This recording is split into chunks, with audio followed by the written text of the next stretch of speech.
500 বছরের পারিবারিক পুজোতে রাজস্থানের রাজবাড়ির আদলে প্যান্ডেল। দুর্গাপুজো মানেই উৎসব, আনন্দ আর পরিবারের সকলে একত্রিত হওয়ার দিন। শিল্পাঞ্চল শহর জুড়ে আজও কিছু পরিবারের শত শত বছরের পুরনো ঐতিহ্যের দুর্গাপুজো হয়ে আসছে।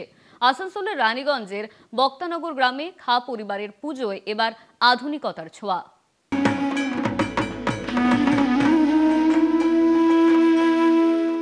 আমি এখন দাঁড়িয়ে আছি রানীগঞ্জের বক্তানগরের খাঁ পরিবারের পারিবারিক পুজোর প্রাঙ্গণে। এবারে এই পুজো 500 বছরে পা দিল, আর এই পুজোকে ঘিরে সাজো সাজো রব গোটা বক্তানগর গ্রামে। কারণ পারিবারিক পুজো হলেও এই পুজো এবার বারোয়ারি পুজোকেও হার মানাবে, এমনই আশা উদ্যোক্তাদের। আমাদের এই পুজো বর্ধমান রাজার আমল থেকে পুজো। রাজার আমাদের এখানে প্রথম পুজোর প্রতিষ্ঠা করে যায়, আমাদের বংশের উপরে ভার দায়িত্ব দিয়ে যায় খাঁ পরিবারের উপরে। 500 বছর ধরে পুজো আমাদের চলছে।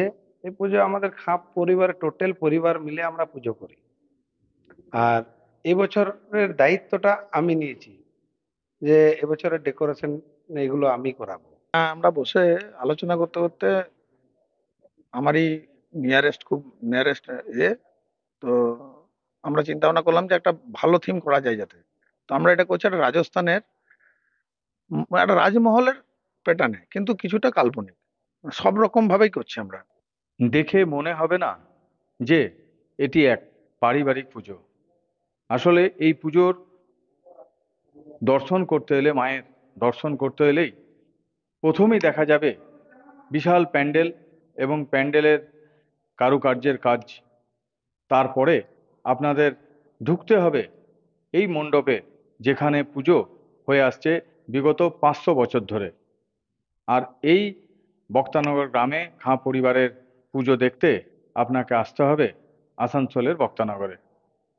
এখন দেখার যে এই পুজো কতটা সারা জায়গায় দর্শনার্থীদের মনে। রানীগঞ্জের বক্তানগর গ্রাম থেকে পবিত্র বন্দ্যোপাধ্যায়, কলকাতা টিভি।